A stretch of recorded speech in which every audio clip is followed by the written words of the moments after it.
મારું ધ્યાન સતત ઘડિયાળમાં એટલા માટે રાખવું પડે છે કે 5:30 નો મને આદેશ હોય છે એટલે એ પછી ભજન કે બધું હોય આપણું, એના માટે જેમને તૈયાર રહેવાનું હોય બરાબર છે. એ સમયે પાર્વતી સ્વયં સપનાની વાત કરે છે. બ્રાહ્મણ આવે છે, બ્રાહ્મણ મને સપનાનું દર્શન આપ્યા અને કહ્યું તારે શંકર ભગવાનને પ્રાપ્ત કરવા માટે શું કરવાનું છે? તારે શંકર ભગવાનને પ્રાપ્ત કરવા માટે તપ કરવાનું છે.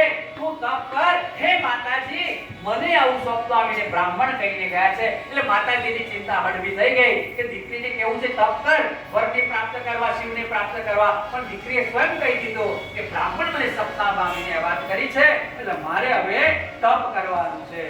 આવું દીકરીનું વાક્ય સાંભળી અને ગિરિરાજ પ્રસન્ન થયા. પાર્વતીજી એમના માતા પિતા મેના અને હિમાલય પ્રસન્ન થયા છે.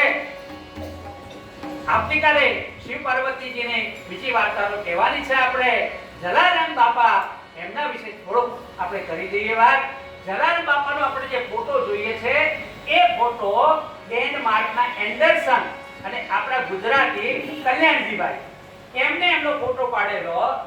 બાપાને તો ફોટાનો કોઈ મોહ નહીં, પણ એમને સ્ટુડિયો જમાનામાં સ્ટુડિયો એટલી મોટી વસ્તુ અને સ્ટુડિયોના ઉદ્ઘાટનમાં કોને બોલાવવા? આપણે જનરલી કોકને બોલાવીએ મોટા વ્યક્તિઓને ઉદ્ઘાટન કરાવેલું. એમને વિચાર કર્યો કે બાપાને બોલાવીએ. એમને મળવા માટે ગયા. બાપા તો પેલા ના પણ ના ભાઈ મારે કે ફોટો હોય નહીં, તમે કોઈ મોટા માણસને બોલાવો, કોઈ નેતાને બોલાવો, બીજું કોઈને બોલાવો, પણ મારા માટે નહીં. આ બધું નહીં. વળગે ના, તમારે બાપા તમારા હસ્તે તમારે કરવાનું છે અને તમારા હસ્તે તમારો આ ઉદ્ઘાટન થવું જોઈએ. બાપા ભક્તોને આધીન, ભક્તોને તકલીફ પડવી જોઈએ નહીં. ભક્તોને આધીન બાપાએ હા પાડી કે ચોક્કસ ચલો હું તમારી લાગણીનો સ્વીકાર કરું છું. બાપા આવ્યા અને બાપાનો ફોટો પડ્યો. એ ફોટો સાચવી રાખેલો અને એ સાચવી રાખેલો અત્યારે જે આપણે જોઈએ છે એ ફોટો એ સમયે બાપાનો છે. આ બાપા આવા હતા. બાપાની બીજી એકાદ વાત કરી અને આગળની વાત આપણે કરીશું. બાપા અન્ય ક્ષેત્રે ચલાવતા હતા. ભૂખ્યાને